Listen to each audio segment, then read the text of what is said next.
Hors de nos yeux, comme ça, si tu regardes le soleil, tu ne verras pas les ailes du soleil. Or, ici, on nous dit, le soleil a des ailes. Donc, c'est pour dire que c'est quelque chose qui est voilé, c'est quelque chose qui est caché. Il faut que le Saint-Esprit nous explique c'est qui ce soleil qui a des ailes. Or, si nous prenons Proverbe chapitre 13, verset 17, on nous dit que le messager méchant tombe, mais le messager fidèle apporte le guérison sur ses ailes. On peut le lire. Donc nous sommes dans le livre de Proverbes. Proverbe chapitre 13, verset 17.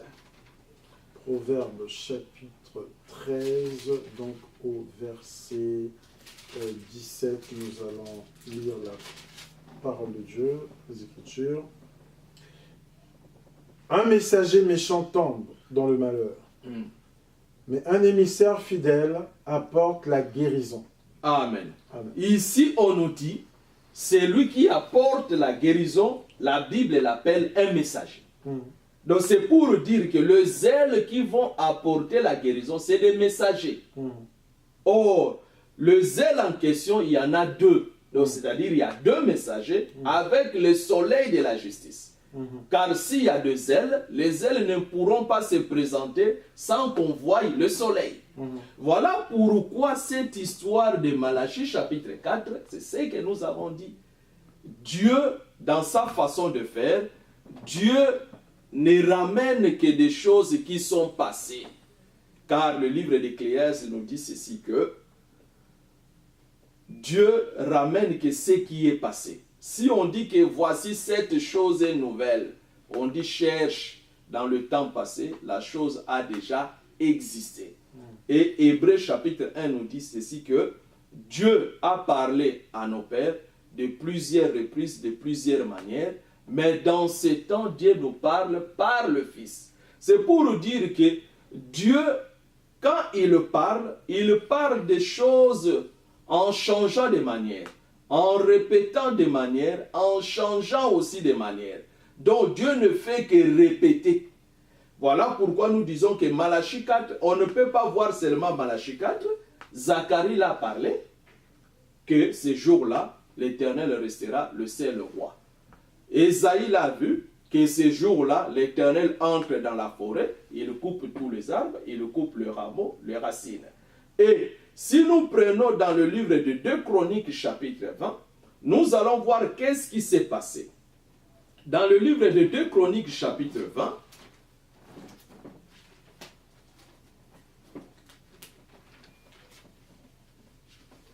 Des Chroniques chapitre 20. Oui.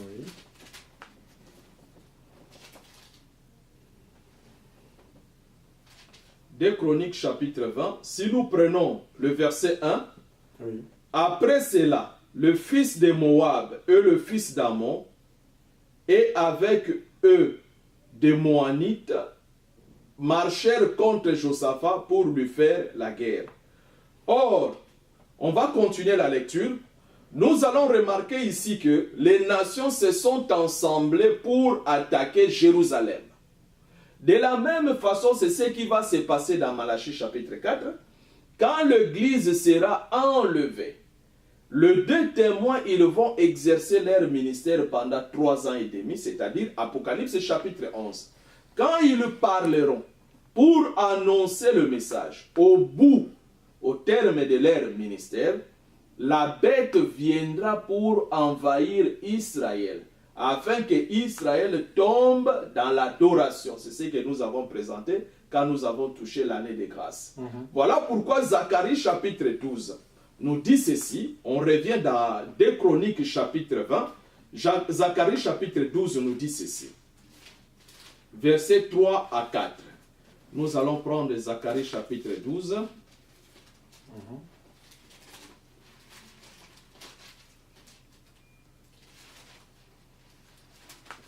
3 à 4, si le pasteur Herva peut nous aider. Oui, Zacharie chapitre 12, versets 3 à 4, nous lisons. En ce jour-là, je ferai de Jérusalem une pierre lourde à soulever pour tous les peuples.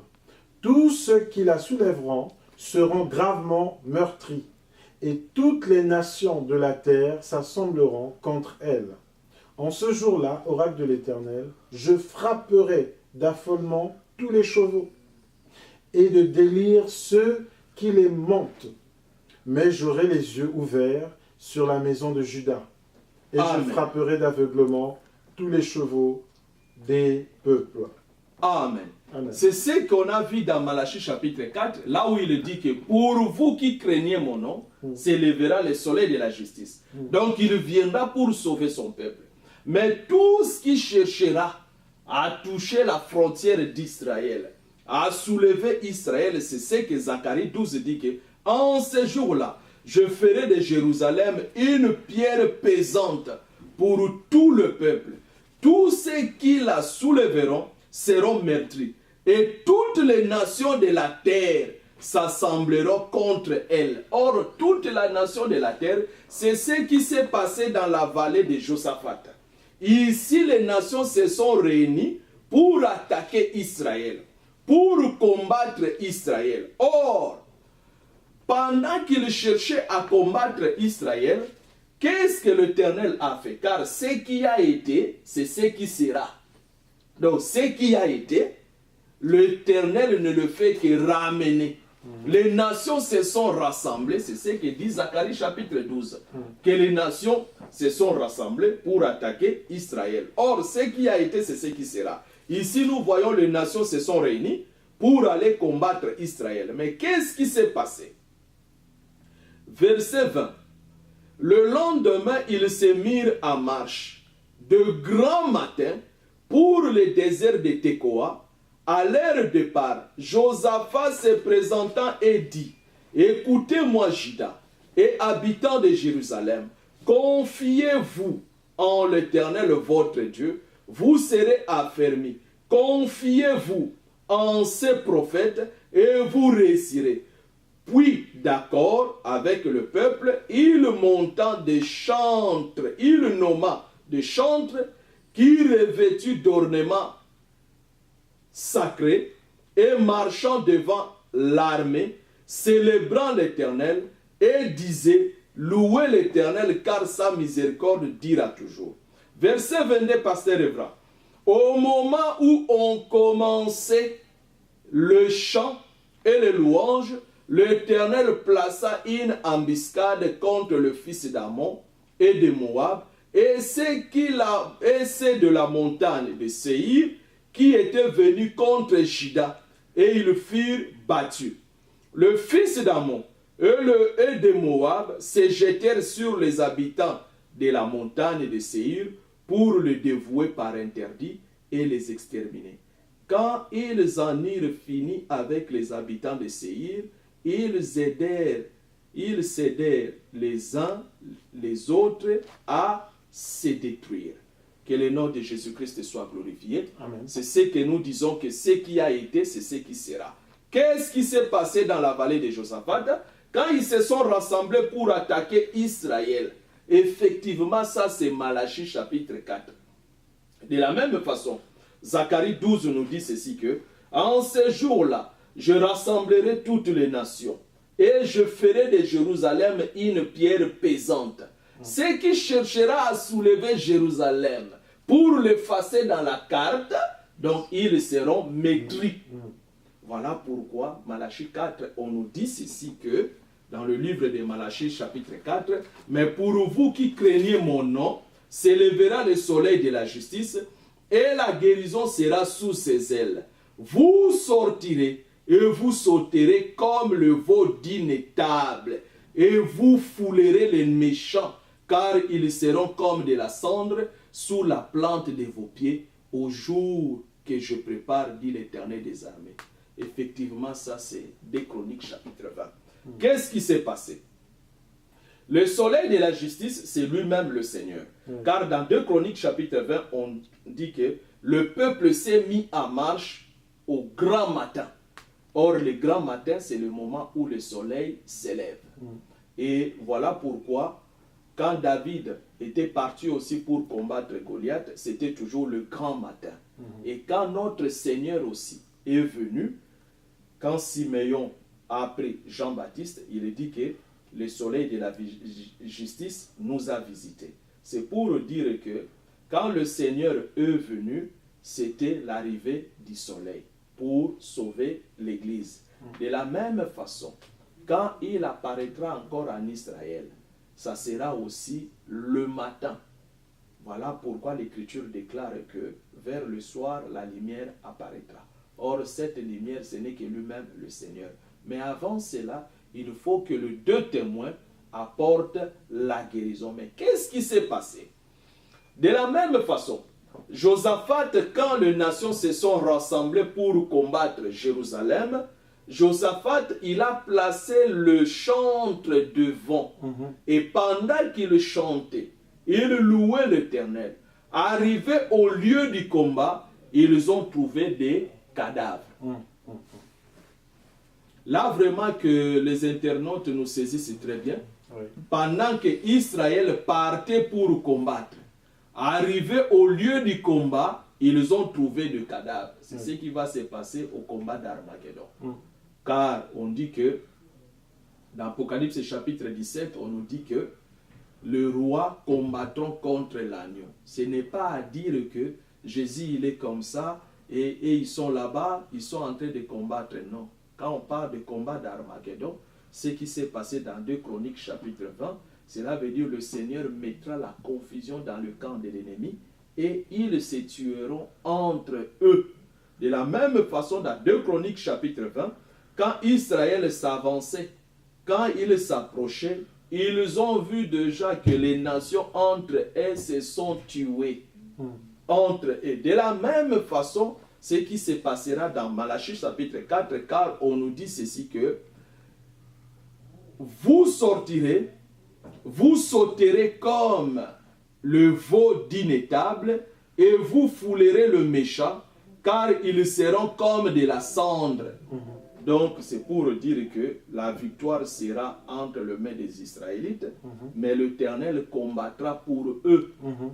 L'Éternel combattra pour eux quand il va descendre, quand il combat pour eux, cela veut dire les nations entre eux, ça sera la guerre. La Russie, peut-être, il va se battre avec la Chine, toutes ces nations qui chercheront à ôter Israël de la carte, ils seront dans la confusion. Et Zacharie chapitre 14 nous confirme encore cela. Zacharie chapitre 14, on nous dit ceci.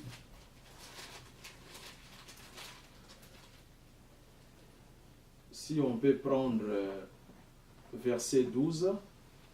Zacharie 14, verset 12 à 13. Voici la plaie dont l'Éternel frappera tous les peuples, qui auront dirigé leurs armées contre Jérusalem.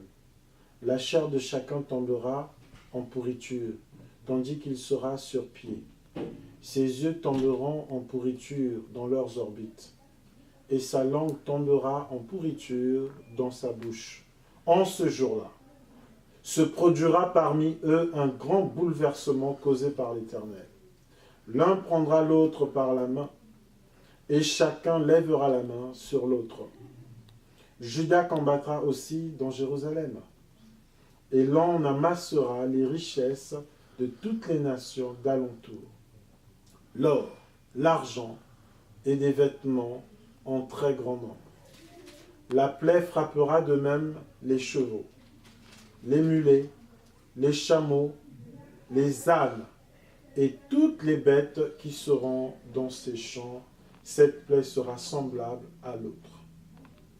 Alors tous ceux qui subsisteront, toutes les nations venues contre Jérusalem, monteront chaque année pour se prosterner devant le roi, l'Éternel des armées, et pour célébrer la fête des Huttes. On peut s'arrêter là. Que le nom de Jésus-Christ soit glorifié. C'est ce que nous venons d'évoquer dans 2 Chroniques chapitre 20. Là, c'est l'explication du verset 2 à 3. Car on dit que vous foulerez le méchant, car ils seront comme de la cendre sous la plante de vos pieds, au jour que je prépare, dit l'Éternel des armées. Or, quand ils viendront pour attaquer Israël avec leurs armes, mais ils sont encore sur leurs pieds, ils sont en train de pourrir. C'est ce que l'Éternel a dit. Il mettra la confusion entre eux, car personne ne peut combattre, défier le Seigneur Jésus-Christ. Il va jeter le trouble parmi eux. Or, tout ceci, quand les deux témoins viendront, il faut qu'ils rencontrent le rameau.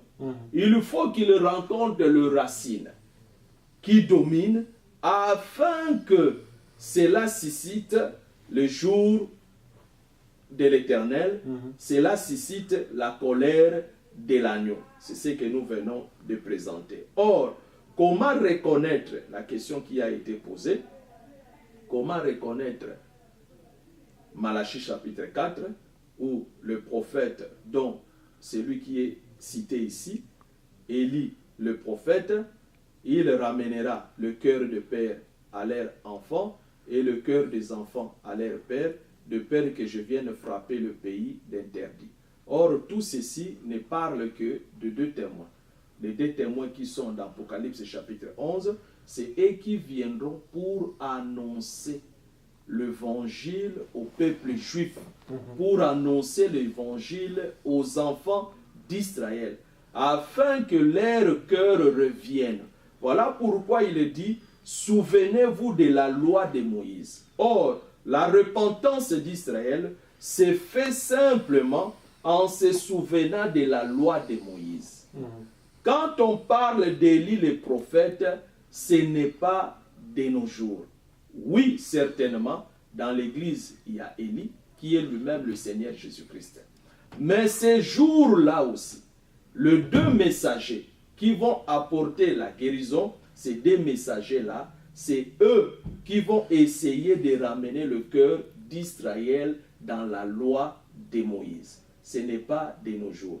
Car pour comprendre cela, en résumé encore, il faut que ces jours-là, qu'on voie le racine, qu'on voie le rameau et le soleil de la justice, qui est le Seigneur lui-même, il doit apparaître. Si on peut aussi parler de cela par rapport à la création, nous allons voir que le Seigneur a créé le soleil le quatrième jour, il a créé le soleil. Or, le quatrième jour en question, quand il a manifesté le soleil, il n'a travaillé que tout ce qui est céleste. Et le cinquième jour encore, le soleil doit apparaître. Car si nous parlons du quatrième jour, le soleil a été manifeste, le soleil a été créé, et quand le soleil est créé le quatrième jour, quand on arrive le cinquième jour, le soleil doit apparaître encore. C'est-à-dire, c'est le retour du soleil.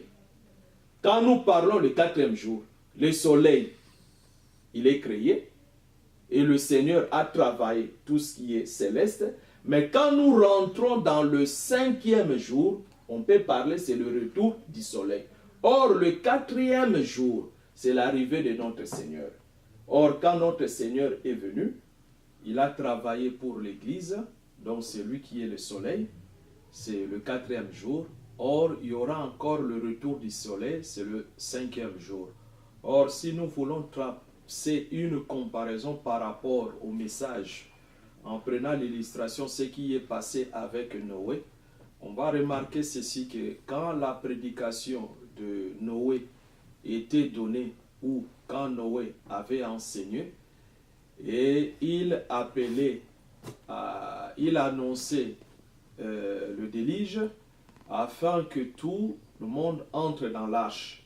Or, quand le Seigneur est venu, il a dit que ce qui s'est passé au temps de Lot, voire le temps de Noé, arrivera encore à nos jours. Nous comprenons que l'arche, c'est être vraiment dans la maison, être vraiment dans la parole, afin de fuir la colère à venir. Mais pour la révélation aussi du peuple du Seigneur, quand ce message est prêché, il faut que nous sachions que tous les animaux pourront rentrer dans l'arche pour fuir la pluie, mais sachant que le poisson, lui, il ne peut pas fuir la pluie. Quand il attend la prédication de Noé, donc ça ne lui dit rien. Mais on fera le travail pour le poisson le 5e jour. Donc là, je parle le poisson étant qu'Israël, on a touché un peu la création pour expliquer que le soleil est venu au temps de l'Église, mais il va encore retourner pour faire le travail en Israël. Or, comment reconnaître réellement les indices ou des éléments évoqués dans Malachie 4, comment le positionner et comment rejeter encore d'autres éléments que la Bible ne soutienne pas. Nous avons donné la clé au peuple du Seigneur, à l'Église. Il faut prendre Malachie chapitre 4 à partir du verset 1 et vous allez comprendre que ce n'est pas de nos jours, pendant que l'Église est sur la terre. Et aussi Malachie 4 n'est pas isolé. Malachie 4 a aussi ses frères comme Zacharie, comme Ésaïe, et comme ce qui s'est passé aussi dans le livre de 2 Chroniques chapitre 20. Nous avons pris ceci pour faire la complémentarité avec le livre de Malachie 4. Mais on nous dit encore que, souvenez-vous de la loi de Moïse, mon Seigneur, auquel je prescris en Horeb pour tout Israël, des préceptes et des ordonnances. Voici, je vous enverrai Élie le prophète, avant que le jour de l'Éternel arrive, ce jour grand et redoutable. C'est ça l'élément qui accable ou qui aveugle les enfants de Dieu. Quand ils voient une photo avec quelqu'un, avec la colonne de feu, c'est lui réellement qui est Élie, c'est lui réellement la confirmation du message. Laisse-moi vous dire, enfants de Dieu, peuple du Seigneur, il faut que vous sachiez que Moïse a fait 2 alliances avec l'Éternel. En d'autres termes, l'Éternel a fait 2 alliances avec Moïse.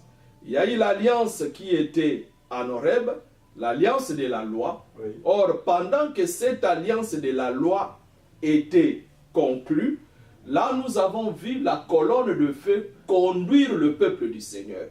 Mais si nous prenons Deutéronome chapitre 29, nous voyons la nouvelle alliance que Moïse a fait avec l'Éternel.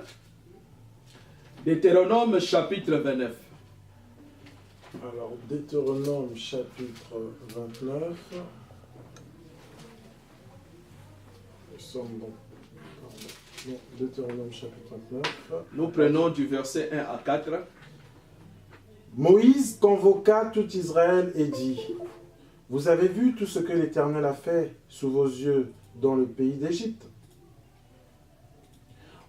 Au Pharaon, à tous ses serviteurs et à tout son pays. Les grandes épreuves que tes yeux ont vues, ces signes et ces grands prodiges. Mais jusqu'à ce jour, l'Éternel ne vous a pas donné un cœur pour connaître, des yeux pour voir, des oreilles pour entendre. Je vous ai conduit pendant 40 années dans le désert. Vos vêtements ne se sont pas usés sur vous, et ta sandale ne s'est pas usée à ton pied.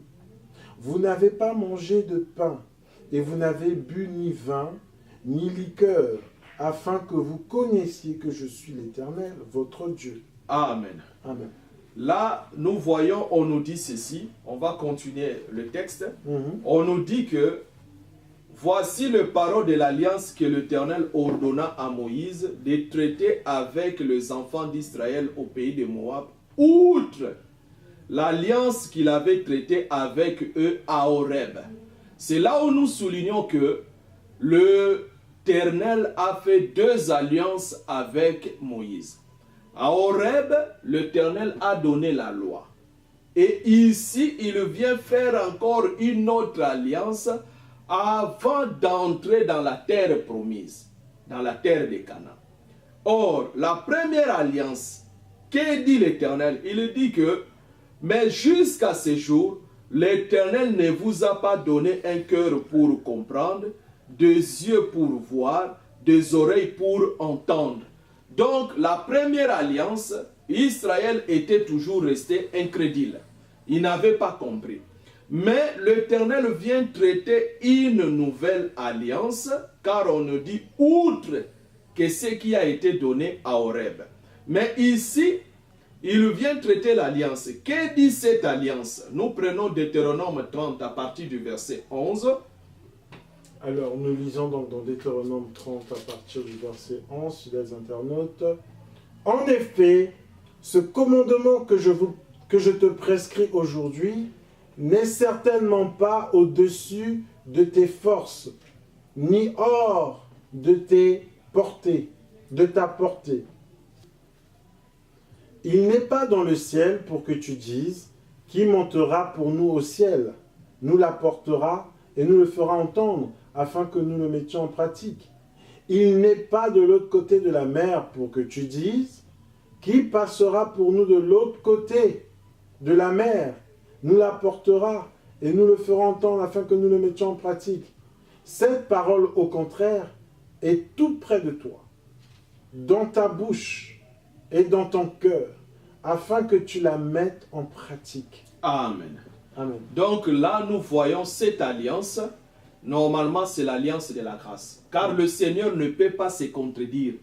Pour entrer dans le pays, il faut qu'il y ait nécessairement l'alliance de la grâce.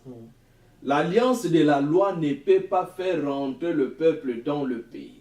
Voilà pourquoi 29, verset 1, 2 nous dit que, outre l'alliance de Horeb, là dans 30, on nous dit que c'est une chose au contraire qui est tout près de toi, dans ta bouche, dans ton cœur, afin que tu la mettes en pratique.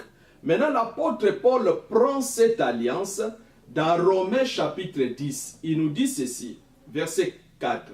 Car Christ est la fin de la loi. C'est là où nous avons expliqué que Moïse temps est venu jusqu'à la croix. Le Seigneur a mis fin à la loi, car Christ est la fin de la loi, pour la justification de tous ceux qui croient. En effet, Moïse définit ainsi la justice qui vient de la loi.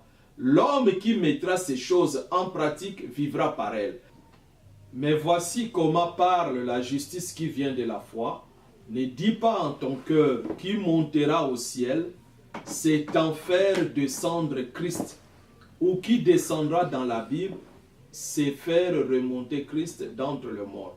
Donc l'apôtre Paul a pris cette déclaration que Moïse a fait dans Deutéronome chapitre 30 verset 11, car Moïse a dit, il n'est pas dans le ciel pour que tu dises qui montera pour nous au ciel et nous l'ira chercher, qui nous le fera entendre afin que nous le mettions en pratique. Donc Moïse appelle maintenant ce qu'a fait Moïse la justice qui vient de la foi. C'est pour dire que l'entrée dans le pays doit nécessiter certainement la justice du Seigneur, doit nécessiter réellement la foi. Or, nous sommes venus ici dans Deutéronome pour voir que dans ces deux alliances, dans la première alliance, c'est la colonne de feu qui conduisait les enfants d'Israël.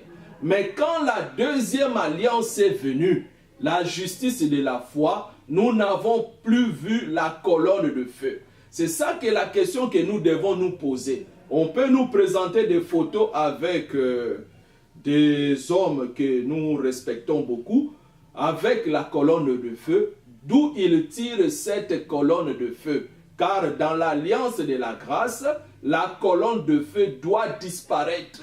Voilà pourquoi, si réellement aujourd'hui, Ephésiens chapitre 4 fait son travail, si réellement aujourd'hui, il y a un prophète qui sort avec la colonne de feu, nous allons nous poser la question, nous sommes dans quelle alliance? L'alliance de la loi ou l'alliance de la grâce? Car l'alliance de la grâce, la colonne de feu n'était plus. La colonne de feu dirigeait le peuple dans l'alliance qui était faite en Horeb. Mais quand Moïse a fait outre l'alliance qui était faite en Horeb, nous n'avons plus vu la colonne de feu. Voilà pourquoi que nous disons que même au temps de l'Église, nous ne pouvons plus voir la colonne de feu. Nous ne pouvons pas placer Malachie 4 dès nos jours. On nous montre une photo, soit d'un Américain, quelqu'un d'autre, pour dire que c'est lui le prophète de ces temps. Le temps que nous sommes, Jésus-Christ a laissé les 5 ministères pour l'édification de son Église, car nous vivons le temps de l'Alliance. Mais de l'autre côté, quand le jour de l'Éternel arrivera, il enverra ces 2 messagers qui apporteront la guérison et ces 2 messagers qui présenteront le soleil de la justice qui est le Seigneur Jésus-Christ. Donc, les 2 messagers, ils vont parler pendant 3 ans et demi, conformément à Daniel chapitre 9, la semaine qui reste, car dans cette semaine, la moitié de la semaine, ils vont annoncer le message, et la dernière moitié, c'est là où la bête cherchera à soulever la pierre pesante, l'Éternel va descendre, c'est là où nous parlons du combat d'Armageddon. Or, quand l'Éternel combattra les nations, nous avons expliqué, l'Éternel combattre les nations, cela veut dire mettre la confusion dans leur tête, ils vont se battre entre eux et leurs chairs tomberont en pourriture. Et en ce moment-là, il y a une prolongation des jours. D'après aussi le livre de Daniel, prolongation des jours, le Seigneur parlera avec son peuple, c'est lui qui est réellement le soleil de justice. Donc, les jours de l'Éternel commencent de le départ de l'Église jusqu'au jugement dernier. Or, avant le jugement dernier, il y a tous ces événements que nous avons cités. À ne pas oublier que le jugement dernier, les âmes qui seront sauvées, ils seront déjà ressuscités en avant. Dans le jugement dernier, les saints ne seront pas ressuscités là-bas. Donc, pour dire simplement concernant Malachie 4, déjà le départ de l'Église est déjà, ou plutôt pendant que l'Église est sur la terre, nous ne pouvons pas voir quelqu'un avec la colonne de feu, car les Écritures le soutiennent. Quand Moïse a fait la deuxième alliance, nous n'avons pas vu la colonne de feu conduire les enfants d'Israël, car ce qui a été, c'est ce qui sera. C'est lui qui rajoute ou c'est lui qui retranche, d'après Proverbe 35:6, c'est un menteur. Or, le menteur n'hériteront pas le royaume des cieux. Si nous pouvons répondre ainsi, Pasteur Ebra. Voilà, fidèles internautes, nous approchons lentement mais sûrement à la fin de cette émission qui, je crois, vous a énormément béni sur la question de Malachie 4. Alors, Malachie 4, puisque Pasteur Bosco, vous avez abordé verset par verset pour comprendre en fait de qui s'agit-il lorsqu'on parle de Malachie 4. Et nous voyons au dernier verset de Malachie 4, on nous dit « Il ramènera le cœur des pères à leurs fils et le cœur des fils à leurs pères, de peur que je ne vienne frapper le pays d'interdit. » Alors, ces pères, ces fils, de qui s'agit-il? Est-ce qu'il s'agit... Parce que si Malachie vient après le départ de l'Église, enfin, si Élie vient après le départ de l'Église, ça veut dire que l'Église n'est pas concernée par rapport au Père, par rapport au Fils. Alors, de qui s'agit-il? Là, certainement, l'Église n'est pas concernée par rapport à tout ceci. Donc, il ramènera le cœur de père à leurs enfants et le cœur des enfants à leur père, de peur que je vienne frapper le pays d'interdit. Donc, si on peut dire en un mot, ce n'est que la repentance doit être accordée à ce peuple-là et que la confession de la vérité, la lumière, soit mise dans leur cœur. Car le Seigneur ne frappe pas un pays si le pays croit à sa parole, croit à son message. Voilà pourquoi nous disons que le monde sera frappé Car dans le monde, il y a plusieurs semences. Il y a l'ivraie et le blé. De la même façon, pour que le pays ne soit pas frappé par interdit, il faut que la loi du Seigneur, la parole du Seigneur, soit vraiment acceptée par ces peuples-là. C'est lui qui ramène, ce n'est que lui-même le Seigneur. Donc le Père, le Fils, ce n'est que la maison d'Israël. Alors, un dernier mot, Pasteur Bosco, pour nos fidèles internautes. Je pense qu'ils sont très très bénis et je pense qu'il y aura beaucoup de questions par rapport à ce message qui est un message très riche, très important. Alors, un dernier mot à l'endroit peut-être, pas seulement des fidèles internautes qui nous suivent, parce que au-delà de ceux qui nous suivent, qui sont fidèles, qui nous suivent régulièrement, mais un mot également à l'endroit des personnes mais qui s'arrogent le titre de Malachie 4 ou de Élie qui doit venir, qui disent « moi je suis le Élie qui doit venir, moi Malachie 4 parle de moi », etc. Qu'est-ce qu'on peut dire à ces personnes-là qui le font? Est-ce que... Pasteur Evra, ça fait mal, oui. C'est pitié dans ce sens-là, mais disons seulement que le Seigneur nous aime, c'est une grâce. Car comprendre la parole, c'est un don. Oui. Car le Seigneur lui-même a dit que à ses disciples, quand la question a été posée, pourquoi leur parle-t-il à parabole? Il leur parlait à parabole car le royaume ne leur a pas été donné. Donc nous voyons que comprendre la parole, c'est un don. Quand l'Éternel est venu voir Daniel, il a dit à Daniel, comprends la vision.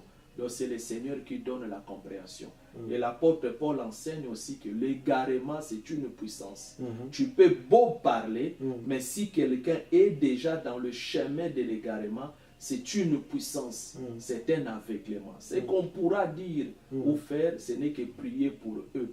Parce que nous, notre base, ce n'est pas des brochures. Ce n'est pas des brochures, c'est la Bible.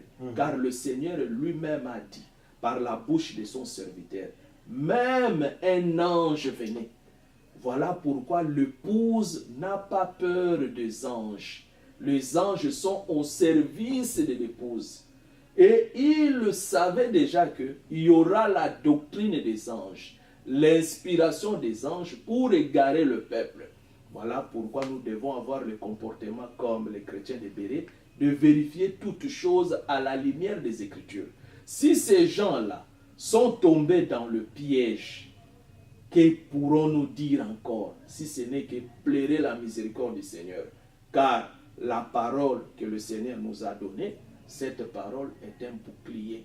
Ce n'est que l'égarement, on peut prier seulement pour eux. Car nous avons vu que dans les deux alliances, il y a une alliance où nous ne voyons plus la colonne de feu.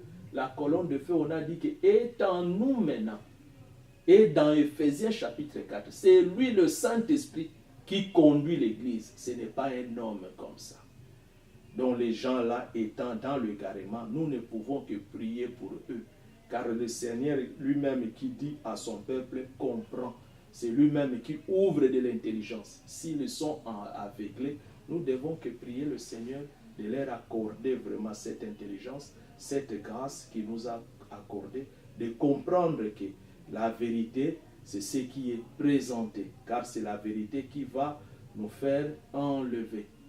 La vérité, ce n'est que lui-même, le Seigneur Jésus-Christ. Amen, amen, amen, Pasteur Bosco. Sur ces belles paroles, fidèles internautes, fidèles téléspectateurs, nous allons mettre un terme à cette émission. Croyez-moi, c'est avec peine dans le cœur que nous nous séparons, car j'aurais bien voulu rester encore avec vous, tellement nous passons des bons moments ensemble. Mais qu'à cela ne tienne, nous allons nous revoir très très prochainement, parce que, vous savez, nous nous attelons maintenant pour que cette émission soit plus régulière, avec une fréquence beaucoup plus fluide, pour que vous ayez chaque fois, comme ça, des réponses à vos questions. Alors, bien-aimés, je vous souhaite le bonjour chez vous et en vous souhaitant de vous retrouver très prochainement. Nous n'allons pas oublier le frère Sébastien qui est à la manœuvre et qui fait en sorte que cette émission vous parvienne dans les meilleures conditions, car nous nous améliorons de jour en jour par la grâce de Dieu. Pasteur Bosco, ça a été un plaisir de vous avoir encore sur ce plateau. Et Merci. je crois que nous allons nous revoir encore et encore parce que nous avons beaucoup de sujets à traiter ensemble. Hein, car nous sommes suivis de partout le monde. Donc là, je salue tous ceux qui nous suivent depuis l'Afrique, tous ceux qui nous suivent depuis les États-Unis, depuis le Canada et depuis tous les pays en Europe, en Angleterre, en Allemagne, en Belgique, Pays-Bas et dans tous les autres pays. Que Dieu vous bénisse et à nous revoir très très bientôt. Que Dieu vous bénisse. Au revoir. Au revoir.